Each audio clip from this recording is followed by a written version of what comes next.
One misty morning off the coast of Vancouver Island, British Columbia, I watched several sleek black fins slowly cut through glass calm water in perfect unison. The sound of blowing air echoed across the water as 3 killer whales gracefully surfaced to take a breath of air. I have worked in and studied marine science over the last decade, and I feel super privileged to be able to spend a couple of those years working in killer whale conservation. And one of my most treasured positions that I think about now every day as I'm sitting in my cubicle working for Fisheries and Oceans is when I worked as a marine warden patrolling the edges of a marine reserve off North Vancouver Island in British Columbia. So my job was to ensure that boats didn't enter this marine reserve. So like parks on land, we also have parks in the ocean, except it's way harder to figure out where they are when you're on the water, because there aren't fences and there aren't obvious places or signs that show you where those reserves are. My job was also to educate those boaters about killer whales, which was probably the best part of my job. So killer whales are an iconic species on the North Pacific coast, and they've been respected by coastal First Nations for thousands of years. I worked at Robson Bight Ecological Reserve. Have any of you heard of Robson Bight before? Crickets. Good, because I'm going to tell you how awesome it is. So Robson Bight is a provincial park that was established in 1982. And it was established because researchers wanted to protect a super, super special place where killer whales actually rub their bellies on smooth pebblestone beaches. This is an incredibly special place. There are 4 different types of killer whales in British Columbia.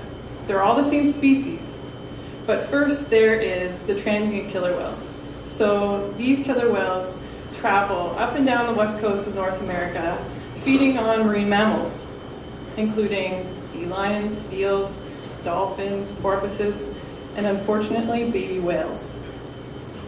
There's offshore killer whales, which are much more elusive than their other friends. They live off the continental shelf, and they feed on deep sea sharks. They actually dive down and only eat their livers. The way that scientists can figure out that one of the killer whales is an offshore killer whale is because their teeth are run down almost in blocks from chewing through that sharp shark skin. Northern resident and southern resident killer whales are the salmon eaters and are probably the ones that you have seen the most on television, or hopefully in person if you're lucky.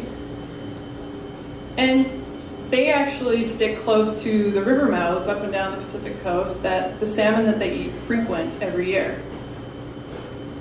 These 4 different types of killer whales are all very different, even though they're the same species, and they differ through their diet, their behavior, their dialect, which is similar to language or an accent, and actually in culture. One of the most interesting cultures is actually the northern resident killer whale population, which lives north of Vancouver Island all the way up to Alaska. And those are the ones that I actually researched when I was working as a marine warden. So the northern resident killer whales have a very unique tradition that no other killer whale in BC has.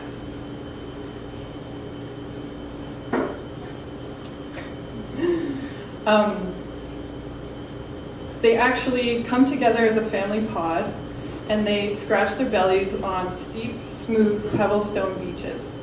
And they call to each other happily, the same types of calls that they call every year when they reunite in the summer as a family. These whales play between minutes to hours on these long, beautiful beaches.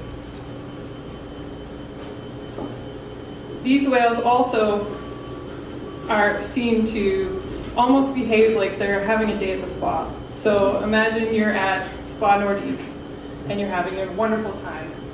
This rubbing behavior is actually a recreational and social activity for the northern resident killer whales. These killer whale species are also matrilineal, which is very different from our current patriarchal society because women actually run the show when you're a killer whale. So this means that this rubbing beach behavior actually is brought down from grandmothers to mothers to children for generations. Unfortunately, as most things these days, there are many threats that are currently hitting these populations every single day. From boat noise, from ships and boats going by, to lack of food, to marine pollution, and also the impacts of climate change. Protected areas like Robson Bight provide an area of refuge for these endangered animals, but they also simultaneously provide benefits to the surrounding marine ecosystem.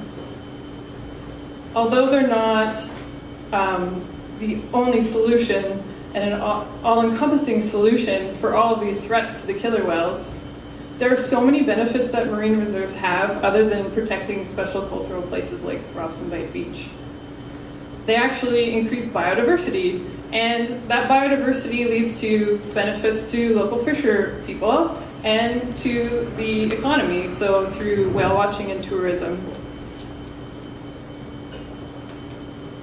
It's incredibly important that we continue to create marine reserves like Robson Bight so that